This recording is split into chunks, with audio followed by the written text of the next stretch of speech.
প্ৰধান বৰুৱা ডাঙৰীয়া যেনেকৈ পৰুৱাৰ পাখি গজে মৰিবলৈ ঠিক আপোনাৰ সেই দপদপনি আৰু বেছি দিন নাথাকে মাত্ৰ আপুনি এইবাৰ এমপি ইলেকশ্যনলৈ বাট চাওক ৰাইজে আপোনাক শুদ্ধ প্ৰত্যুত্তৰ দিব চিচি বৰগাঁওবাসী ৰাইজে ভুৱন পেগু ডাঙৰীয়া ইতিমধ্যে তেখেতে ছ'চাইটি আশে পাশে থকা তাত কেইবালানিও ঘৰ বনাইছে আৰু সেই ঘৰবিলাক ভাড়া দিয়াৰ অংকত ইয়াৰ পৰা কাৰ্যালয়টো নি আমাৰ দুখীয়াক হলঠেকত পেলোৱাৰ বুদ্ধি এইটো মই নিশ্চয় চকুৰে দেখিছোঁ আমি যদি আমাৰ অধিকাৰৰ প্ৰশ্নবিলাক যদি আমি উত্থাপন কৰিব লাগে আমাৰ ৰজাঘৰক দেখুৱাব লাগে আমি সংগ্ৰামী হ'বই লাগিব আমাৰ অধিকাৰ আমি কাঢ়ি আনিবই লাগিব আৰু ইয়াৰ কাৰণে আমি আপোচবিন সংগ্ৰাম লাগিব আপোনালোকে খালি মানসিকভাৱে দৃঢ় হওক যে এই অৱস্থান ধৰ্মঘটৰ ফলত যদি আমি আমাৰ উপজিলা কাৰ্যালয় ইয়াত নাপাওঁ ইয়াতকৈ আমি জংগী আন্দোলন কৰিবলৈ আমি প্ৰস্তুত থাকিব লাগিব বিভিন্ন অঞ্চলৰ ৰাইজে যিটো সত্য হক কথা সেই কথাটোৰ কাৰণে মাত মাতিবলৈ আহিছে এতিয়া আপোনালোকৰ গাঁৱত ধৰা হওক গড়মুৱা উজনি গড়মুৱাত এটা নামঘৰ আছে নামঘৰটোৰ নাম উজনি গড়মুৱা নহয় উজনি চিচি বৰগাঁও হ'লে আপোনালোকে মানি ল'ব নেকি কেতিয়াও নামানে চিচি বৰগাঁও ৰাইজৰ দীৰ্ঘদিনীয়া সংগ্ৰামৰ ফলত আমি এটা সমষ্টি পালোঁ চিচি বৰগাঁও বিধানসভা সমষ্টি সেই সমষ্টিটোকে চৰকাৰে চিচি বৰগাঁও উপজিলা বুলি ক'লে কৈ পেলাই মোৰ ওচৰতে আছে কাগজ পত্ৰ সেইটো আপোনাৰ কেবিনেটৰ তাৰিখৰ এখন 12 তাৰিখৰ অসম চৰকাৰৰ গভৰ্ণৰ অৰ্ডাৰ ইয়াতে কি সমষ্টি আছে কি উপজিলা আছে কি সমষ্টি আছে কি উপজিলা আছে গোটেইবিলাকে একেবাৰে লিষ্ট কৰি পেলাই দিছে ইয়াতে আমাৰ চিচি বৰগাঁওটো একেবাৰে আগতে আছে চিচি বৰগাঁওটো আছে আমাৰ আপোনাৰ হেৰি এইটো হোজাই নলবাৰী হ'ব চিচি বৰগাঁওটো আছে আমাৰ 16 নম্বৰ ধেমাজি 48 ধেমাজি আৰু উপ নম্বৰ 48 সংখ্যক চিচি বৰগাঁও বিধানসভা সমষ্টি আৰু চিচি বৰগাঁও উপজিলা ইয়াতে লিখিছে যে যিটো আপোনালোকৰ আমাৰ যিটো চিচি বৰগাঁও উপজিলা বা যিটো সমষ্টি সেই সমষ্টিটো মানে যিটো মুখ্য কাৰ্যালয় হেডকোৱাৰ্টাৰ সেইটো চেণ্ট্ৰেল প্লেচ বুলি কৈছে চেণ্ট্ৰেল একেবাৰে কেন্দ্ৰস্থান এতিয়া আমাৰ অঞ্চল এটাৰ কেন্দ্ৰস্থল এই অঞ্চলটো গোটেই চিচি ৰাজহ চক্ৰটোৰ কেন্দ্ৰস্থল চিচি বৰগাঁও কাৰণ ইয়াত চৰকাৰীভাৱে একদম ব্ৰিটিছৰ দিনৰ পৰা এটা মানে মৌজা আছে তেতিয়া ব্ৰিটিছৰ দিনত বেলেগ অফিচ কছাৰী নাথাকে মৌজাৰা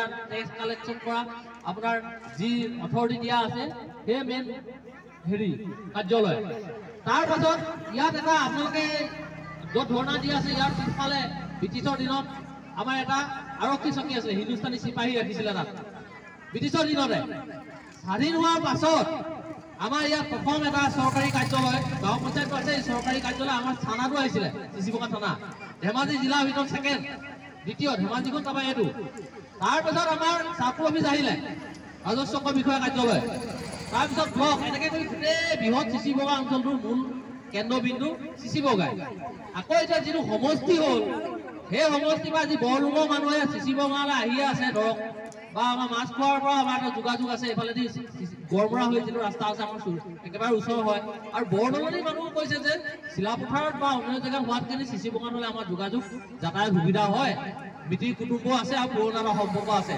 ঠিক তেনেকৈ পশ্চিম ধেমাজি মানুহো কৈছে এতিয়া পশ্চিম ধেমাজি মানুহ আহি ইয়াত বক্তৃতা ৰাখি গৈছে যে তেওঁলোকে সৰ্বশক্তিয়ে চিচি বৰগাঁৱত হোৱাৰ কাৰণে তেওঁলোকে দাবী জনাব আজিও দুই এক কথা আছে এতিয়া এই কথাখিনি আমি হক কথা আমি এইখিনি আমি পাবলগীয়া কথা আমাৰ এইখিনি মানে আমি কাকো অন্যায় কৰিবলৈ যোৱা নাই এইখিনি পাব লাগে কিন্তু আমাক অন্যায় কৰি পেলাই আমিয়ে ভোট দি পেলাই নিৰ্বাচিত কৰি পঠোৱা জনপ্ৰতিনিধিয়ে আমাৰ পেটৰ গুৰিয়াই পেলাই বেলেগ জেগালৈ চিচি বৰগাঁৱৰ মুখ্য কাৰ্যালয় আৰু অন্যান্য কাৰ্যালয়সমূহ তেওঁলোকে লৈ যাবলৈ মানে পৰিকল্পনা প্ৰায় ফাইনেল কৰিলে আমি আকৌ তেওঁলোকক অনুৰোধ বিনিয়োগ কৰিবৰ কাৰণে 33জনকৈ মানুহ গৈছোঁ 33জনকৈ মানুহ গৈছোঁ আৰু সেই তাৰ ভিতৰতে আমাৰ সাংসদ মহোদয় পঢ়ুৱা শিক্ষাগুৰু গৈছে নৰেশ্বৰ ভূঞা চৌকাম দিঙৰ তাকো পুছ কৰা নাই ৰাতিপুৱা আপোনাৰ 6টা বজাত পৃথিৱীত এনেকৈ বেয়াকৈ মানে বেয়া ব্যৱহাৰ এনেকৈ মানে জনপ্ৰতিনিধি বাদ দিয়ক একেবাৰে নিকৃষ্ট মানুহৰ পৰা মই এনেকুৱা বেয়া ব্যৱহাৰ পোৱা নাই এনেকুৱা বেয়া ব্যৱহাৰ কৰি পেলাই আমাক কুকুৰ খেদা দি পঠুৱাই দিছে বিধায়কৰ ওচৰলৈ গ'লো তেওঁ ক'লে কি বোলে সেই গাই নহয় এখন তোমালোকৰ দুজোপামান বাঁহ ওপৰত আছে গাঁৱত এখন বোলে এখন খায়ে থাকিব নহয় আহিয়ে থাকিব এজন বিধায়কৰ পৰা আমি তেনেকুৱা কথা শুনিছোঁ যে তেওঁ ক'ব লাগিছিল যে সেই নৈখন দ হৈছে মানে দ কৰিব লাগিব, খান্দি গুদলি পেলাই ঠিক ঠাক কৰিব লাগিব, মথাউৰি চথাউৰিবিলাক ভালকৈ বনাব লাগিব, এনেকুৱা কথা। এতিয়া মথাউৰিটো তেওঁলোকে এবাৰ দিছে, আমাক মোটামুটি সবল হৈছে। আমি কিন্তু সেইটো মথাউৰি কোনো আশা ৰখা নাই, কাৰণ নৈখন তেওঁ কোৱা মতে বহুত এতিয়া উচ্চতাত চলি আছে। প্ৰতি বছৰে 4-5 ফুট যদি ওখ হৈ থাকে, আমাৰতো কোনো মানে আমি তাত সফল বানপানী সুৰক্ষা কৰাত সফল নহ'ম। গতিকে আমাৰ নদীখন খনন প্ৰক্ৰিয়া কৰিব লাগিব। নামনি অংশত এতিয়া আমি ৰাইজে আন্দোলন কৰি কৰি নিজৰ মথাউৰিটো পাইছে, দিছে নেকি চৰকাৰে ফ্ৰীকে? আকৌ এইফালে দিছে, কেইখনিফালে আকৌ মথাউৰি নাই। গতিকে আমি যিবিলাকক নিৰ্বাচন কৰি পেলাই আমি সদনৰ মজিয়ালৈ আমাৰ কথা ক'বলৈ পঠিয়াইছোঁ, সেইসকলে আমাৰ বিভ্ৰাসন কৰিছে। ৰাইজৰ বিৰুদ্ধে গৈ পেলাই চৰকাৰৰ নীতিকে তেওঁলোকে ভাঙি পেলাই তেওঁলোকে নিজৰ মন মৰ্জি মতে অহংকাৰ মধ্য এনেকুৱা ভাৱেৰে তেওঁলোকে এইবিলাক কাম কৰিব লৈছে। গতিকে আপোনালোক ৰাইজ ওলাই আহিছে, বিশেষকৈ নাৰীসকল। মই কালি নাৰীসকলক কৈছোঁ যে আমাৰ আচলতে নাৰী বন্দনা গাব লাগে। ইয়াত আমাৰ ধৰ্ম মতেও মানে শক্তি অধিষ্ঠাত্ৰীৰ পৰা একেবাৰে বিদ্যা আৰু লক্ষ্মীলৈকে গোটেইসকল নাৰী, আৰু আমাৰ মহামহিম ৰাষ্ট্ৰপতি বৰ্তমান নাৰীয়ে হয়। আৰু সিদিনা কালি কৈছোঁ, মই কালি থকাসকলে শুনিছে। আৰু APSCত এইবাৰ ফাৰ্ষ্ট যিজনে একবাৰ টপ কৰিছে তেওঁ নাৰী। এতিয়া নাৰীৰ যুগ চলি আছে। এতিয়া আপোনালোকে সংগ্ৰামটো যিধৰণে আগবঢ়াই নিছে, আপোনালোকে আমাৰ ৰাইজৰ সকলে যেনেধৰণে আহিছে, পুৰুষ কিন্তু ইমান নাই। এনে এইবিলাক পুৰুষ এইফালে নাৰী মানে তুলনাটো কৰি চালে ক'ব। গতিকে আপোনালোকৰ পৰা আমি আশা কৰিছোঁ, এই সংগ্ৰাম যদি আৰু দীৰ্ঘদিন আমাৰ চলিব লাগে, আমি চলাম, আমি কৰিম। আমাৰ যিখিনি প্ৰাপ্য সেইখিনি আমি পাব লাগিব। আমি আমাৰ CC বৰগাঁৱত বেলেগ কথা কোৱা নাই, চিপানীটো হওক এটা অফিচ, আমি ক'বলৈ আমি মানে কোনো আপত্তি নাই। চিলাপথাৰত 7টা অফিচ দিলোৱে আমি। আকৌ আমি গড়বৰাৰ ফিল্ডখনকে দেখুৱাইছোঁ, এখন আমাৰ মেইন ফিল্ড হ'ব, যদি চৰকাৰী ফিল্ড হয় সেইখনে হওক। তাতো চাইডত মাটি চাটি আছে, তাতো কোনোবা এটা অফিচ দিলে দিয়ক, আমাক ক'বলগীয়া নাই। বৈঠলতো দিয়ক, আমাৰ তাতো ক'বলগীয়া নাই। কিন্তু হেড কোৱাৰ্টাৰটো, মূল অফিচটো যিহেতু CC বৰগাঁও মেইন নামটোৱে CC বৰগাঁও মানে সদৰ হৈ আছে। এতিয়া এটা মানে ৰাজচক্ৰ, এটা উন্নয়ন খণ্ড আৰু CC বৰগাঁও আমাৰ সমষ্টি উপজিলা হৈছে। এই মুখ্য কাৰ্যালয়টো আমি CC বৰগাঁৱৰ পৰা 1 ইঞ্চি ইফাল হ'বলৈ নিদিওঁ। আমি ঘৰ দেখুৱাই দিছোঁ। চাকৰ বিষয়াৰ পিছফালে এটা বৃহৎ দুমহলীয়া ঘৰ আছে। 2জন বিষয়া আৰু কেইজনমান চাকৰিয়ালে কাম কৰিবৰ কাৰণে ইমান ডাঙৰ ঘৰ নালাগে, এটা মহলেই যথেষ্ট। আমি অফিচাৰ থাকিবলৈ ঘৰ দেখাইছোঁ, এইটো IB হয়। এইটো অফিচাৰ থাকিব কাৰণে আমাৰ মানে ৰাইজে এইটো নিৰ্মাণ কৰিছিলে। মাজত এটা ব্লক অফিচ চলিছিলে। ব্লক অফিচত কিমানগাল বিষয়া থাকে? এটা ব্লক অফিচ চলি গৈছে ইয়াত অন্য এটা অফিচ চলিব নোৱাৰে নেকি? ইয়াত বিষয়া থাকিব। নিশ্চিতৰূপে আজি আমাৰ প্ৰতিবাদে 22 দিনত ভৰি দিলে। আমি যোৱা 30 ডিচেম্বৰৰ পৰা অবিৰতভাৱে CC বৰগাঁও উপজিলা মুখ্য কাৰ্যালয় CC বৰগাঁও সদৰত স্থাপনৰ দাবীত আমি CC বৰগাঁওবাসী ৰাইজে ঐক্যবদ্ধ হৈ আমি প্ৰতিবাদ অব্যাহত ৰাখিছোঁ। আৰু আজি আমাৰ প্ৰতিবাদে 22 দিনত ভৰি দিছে। আৰু আজি প্ৰতিবাদস্থলীৰ পৰা আমি CC বৰগাঁওবাসীয়ে আমি অসম চৰকাৰ আৰু সাংসদ প্ৰধান বৰুৱা, বিধায়ক ভুৱন পেগু, জিলা আয়ুক্ত অংকুৰ ভৰালী ডাঙৰীয়াক আমি জনাই দিব খুজিছোঁ যে CC বৰগাঁও উপজিলা মুখ্য কাৰ্যালয় CC বৰগাঁও সদৰত স্থাপন হ'ব লাগিব। এয়া আমাৰ প্ৰথম কথা, এয়া আমাৰ শেষ কথা। যদি CC বৰগাঁৱত যদি উপজিলা মুখ্য কাৰ্যালয় স্থাপন নহয়, তেতিয়াহ'লে CC বৰগাঁওবাসী ৰাইজে অবিৰতভাৱে সংগ্ৰাম অব্যাহত ৰাখিব। এই গণতন্ত্ৰত যদি গণতান্ত্ৰিক প্ৰতিবাদৰ ভাষা বুজি নাপায়, তেতিয়াহ'লে আমাৰ সংগ্ৰাম ইয়াতকৈ তীব্ৰতৰ হ'ব। এই কথা আমি স্পষ্ট ৰূপত আজি ঘোষণা কৰিছোঁ। লগতে আমাৰ সাংসদ প্ৰধান বৰুৱা আৰু বিধায়ক ভুৱন পেগুৱে যে CC বৰগাঁওবাসীক লৈ ষড়যন্ত্ৰ কৰি আছে, এই কথা আজি CC বৰগাঁওবাসী ৰাইজে বুজি পাইছে। তেখেতলোকে আমাৰ CC বৰগাঁৱৰ পৰা কোটি কোটি টকা আঁচনি CC বৰগাঁৱৰ পৰা নি অন্য স্থানত দিছে। আপোনালোকে জানি আচৰিত হ'ব যে CC বৰগাঁও হায়াৰ ছেকেণ্ডেৰীৰ পৰা 7 কোটি টকা আঁচনি বিধায়ক ভুৱন পেগুৱে জোনাইত দি দিছে। গতিকে এই খুব আমাৰ CC বৰগাঁওবাসী আছে। আৰু CC বৰগাঁও যদি অঞ্চলৰ সামগ্ৰিক ৰাস্তা পদূলি উন্নয়নৰ কথা যদি আপোনালোকে চায়, তেতিয়াহ'লে আমাৰ কোনো এটা ৰাস্তা পথ ইয়াত নিৰ্মাণ কৰা নাই, আমাৰ গাই নদীৰ মথাউৰি নিৰ্মাণ কৰা নাই। গতিকে CC বৰগাঁওক লৈ তেখেতলোকে ষড়যন্ত্ৰ কৰি আছে। CC বৰগাঁও উন্নয়নৰ ক্ষেত্ৰত সাংসদ প্ৰধান বৰুৱা আৰু বিধায়ক ভুৱন পেগুৱে বাধা হৈ থিয় দিছে। এই কথা আজি আমি CC বৰগাঁওবাসীয়ে একত্ৰিত হৈ ক'ব খুজিছোঁ। গতিকে সাংসদ প্ৰধান বৰুৱা ডাঙৰীয়া, বিধায়ক ভুৱন পেগু ডাঙৰীয়া, আপোনাক কৈ দিব খুজিছোঁ যে আপোনালোকে এতিয়া হুঁচিয়াৰ হওক। CC বৰগাঁও উন্নয়নত যদি আপোনালোকে বাধা দিয়ে, তেতিয়াহ'লে অনাগত দিনত আপোনালোকে CC বৰগাঁওবাসী ৰাইজৰ বাধাৰ সন্মুখীন হ'ব লাগিব। মানে চাওক, আমি কোনো দলৰ বিৰোধিতা কৰা নাই, আমাক সন্মানীয় মুখ্যমন্ত্ৰী হিমন্ত বিশ্ব শৰ্মা ডাঙৰীয়াই আমাৰ চিচিবগা সমষ্টিটো দিছে আৰু তাতকৈ আনন্দৰ কথা হ'ল আমাক উপজিলা দিছে। গতিকে আজি প্ৰতিবাদস্থলীৰ পৰা চিচিবগা ৰাইজে অসমৰ মাননীয় মুখ্যমন্ত্ৰী হিমন্ত বিশ্ব শৰ্মা ডাঙৰীয়াক ধন্যবাদ জনাইছে।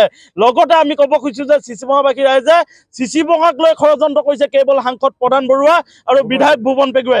গতিকে আমি বিৰোধিতা কৰিছোঁ কেৱল দুজন ব্যক্তি, আমি ব্যক্তিৰ বিৰোধিতা কৰিছোঁ, তেখেতলোকে আমাৰ উন্নয়নত বাধা দিছে। গতিকে চিচিবগাবাসীয়ে সাংসদ প্ৰধান বৰুৱা আৰু বিধায়ক ভুৱন পেগুক অনাগত নিৰ্বাচনত প্ৰত্যুত্তৰ দিব, এই কথা নিশ্চিত। কাৰণ আমাৰ চিচিবগা মানুহ সমগ্ৰ অঞ্চলত আছে, সমগ্ৰ অসমত আছে। আমি ভুৱন পেগু আৰু আমাৰ প্ৰধান বৰুৱাই য'তে নিৰ্বাচন নেখেলক চিচিবগা মানুহে বাধা হৈ থিয় দিব। আৰু কি আছে বুলি ভাব? ষড়যন্ত্ৰ, তেখেতলোকে ভোটৰ ষড়যন্ত্ৰ, সন্দেহযুক্ত মানুহৰ ওচৰত তেখেতলোকে আমাৰ অফিচ কাছাৰীসমূহ দি দিব খুজিছে। আমাৰ চিচিবগা মানুহ যিহেতু খিলঞ্জীয়া মানুহ আৰু সাংসদ প্ৰধান বৰুৱা আৰু বিধায়ক ভুৱন পেগুৱে খিলঞ্জীয়া মানুহৰ পক্ষত নাই, আহোম চুতীয়া ভূঞা মানুহৰ পক্ষত নাই, এই কথা আমি এতিয়া নিশ্চিত হৈছোঁ।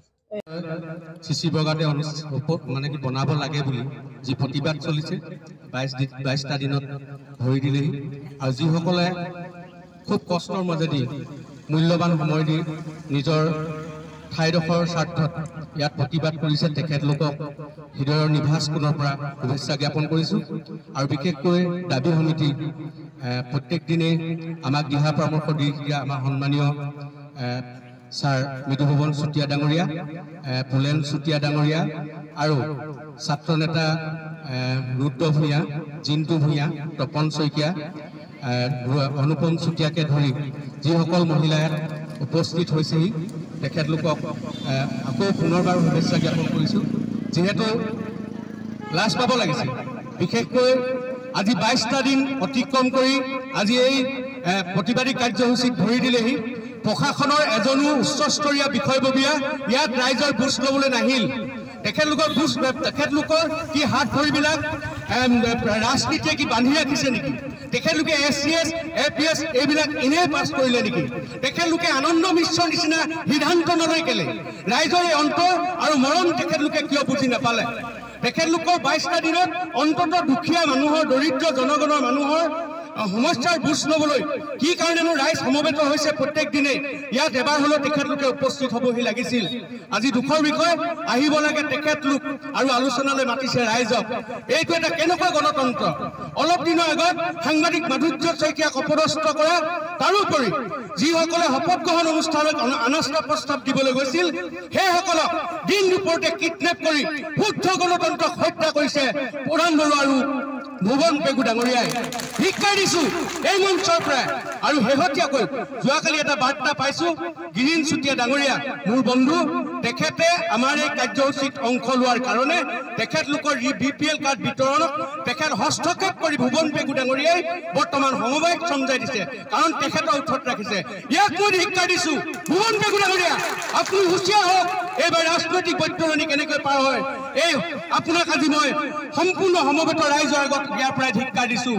কাৰণ ক্ষমতাৰ খকত বলিয়া হৈছিল ছাদ্দাম হুছেইন, তেওঁ গাঁতৰ তলত থাকিও ৰক্ষা পোৱা নাছিল। আৰু এই ক্ষমতাৰ খক চিচিবগা মানুহে ইয়াৰ পৰা ঘূৰাই দিব।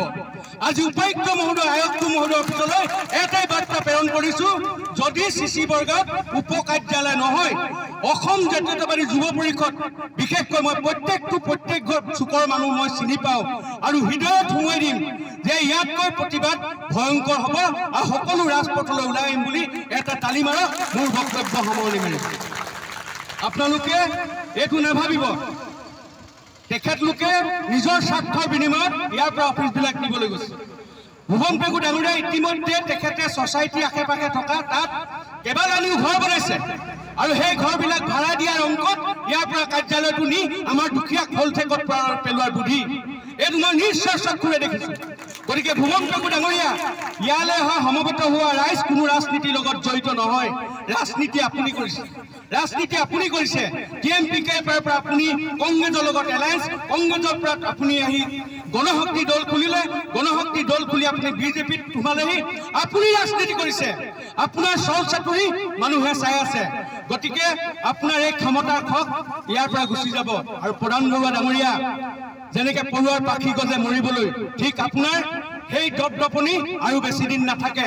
মাত্ৰ আপুনি এইবাৰ MP ইলেকশ্যনলৈ বাট চাওক ৰাইজে আপোনাক শুদ্ধ প্ৰত্যুত্তৰ দিব চিচি বগাৰবাসী ৰাইজে সদৌ মোৰ সমূহ বক্তব্য সামৰণি মাৰিছো আৰু যদি উপ-আয়ুক্ত কাৰ্যালয়ে যদি আমাৰ দাবী মানি নলয় চিচি বগাত যদি আমাৰ কাৰ্যালয় নহয় তেতিয়াহ'লে এই সংগ্ৰাম অবিৰত সংগ্ৰাম হ'ব ভয়ংকৰ প্ৰভয়ংকৰ হ'ব বুলি অসম জাতীয়তাবাদী যুৱ পৰিষদৰ পৰা মই আপোনালোকক জনাইছো ধন্যবাদ জয় আই অসম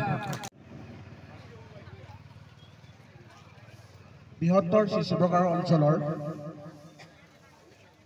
সংগ্ৰামী ৰাইজ চিচি বগাত উপজিলাৰ কাৰ্যালয় স্থাপন কৰাক লৈ আপোনালোকৰ যি দীৰ্ঘদিনীয়া আন্দোলন সেই আন্দোলনৰ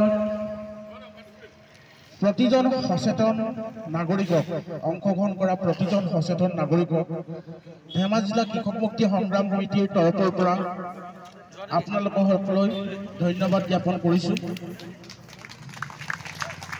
শ্ৰদ্ধেয় ৰাইজ আপোনালোকে যে আজি সুদীৰ্ঘ আজি 22 দিন এই আন্দোলনত অংশগ্ৰহণ কৰিছে আপোনালোকৰ এই আন্দোলনৰ ইতিহাসে কিন্তু মনত ৰাখিব আৰু এই আন্দোলনে যি ইতিহাসত স্থান পাব হয়তো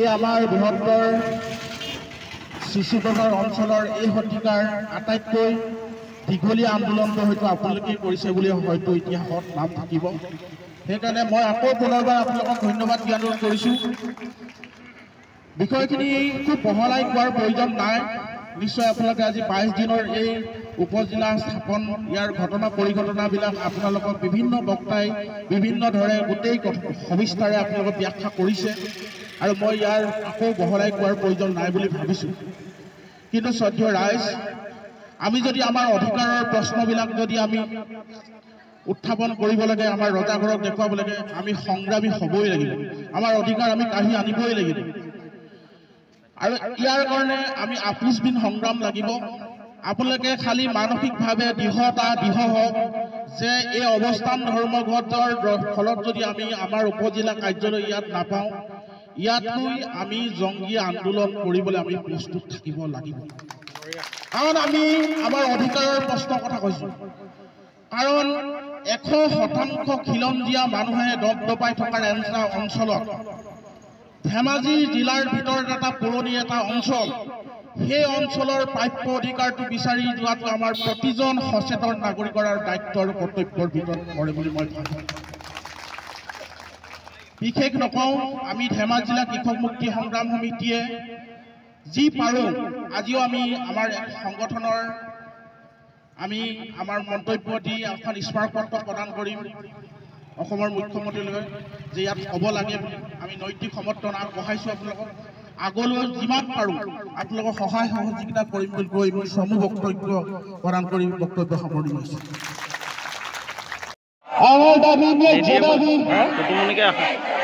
আমার দাবি নিয়ে জবাবি শিশুদের আয়োজন মাহিয়া ডিস্ট্রিবিউশন এবং ভোকার শিশুদের আয়োজন মাহিয়া ডিস্ট্রিবিউশন এবং ভোকার খোজন্তকারী হুঁশিয়ার খোজন্তকারী হুঁশিয়ার পুরাণ জীবন সংক্রান্ত ন চলিব পুরাণ জীবন সংক্রান্ত ন চলিব শিশুদের আয়োজন মাহিয়া ডিস্ট্রিবিউশন এবং ভোকার শিশুদের আয়োজন মাহিয়া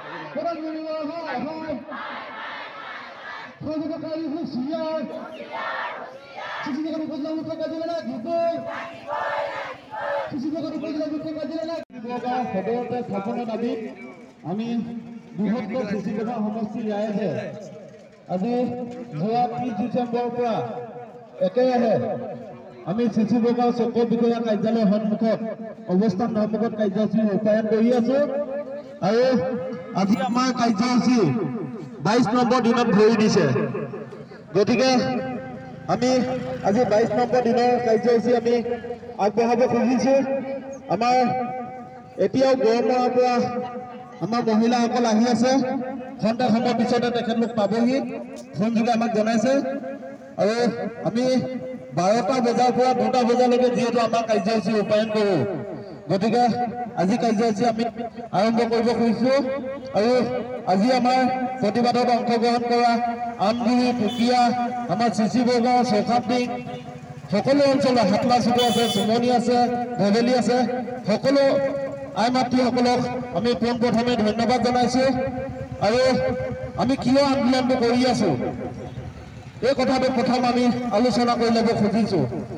কাৰণ আপোনালোকে জানে এতিয়া চিচি বগা হৈ থকা নাই। চিচি বগা সমষ্টি হ'ল, চিচি বগা এতিয়া উপজিলা হ'ল।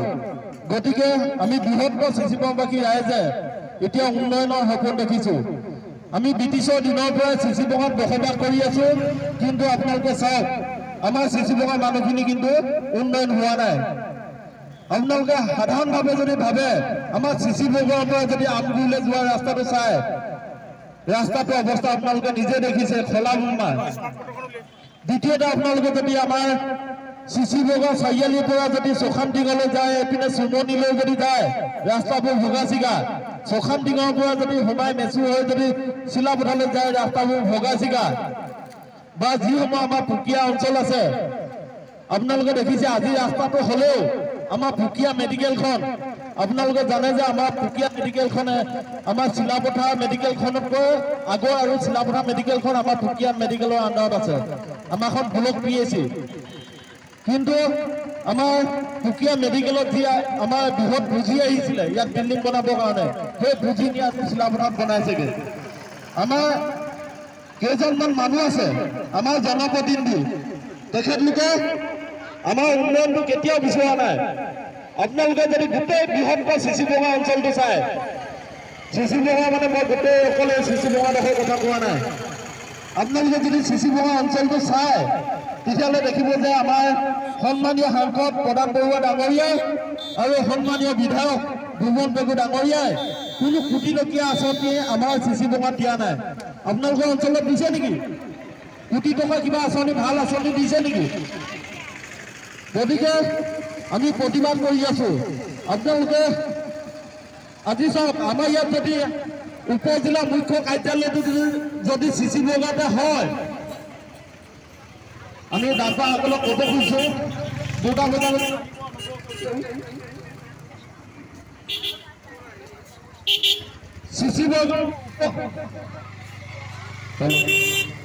চিচি বৰগাঁও উপজিলা মুখ্য কাৰ্যালয়টো যদি চিচি বৰগাঁও আমাৰ সদৰতে যদি হয়, তেতিয়াহ'লে আমাৰ বৃহত্তৰ চিচি বগা অঞ্চলত কি লাভ হ'ব?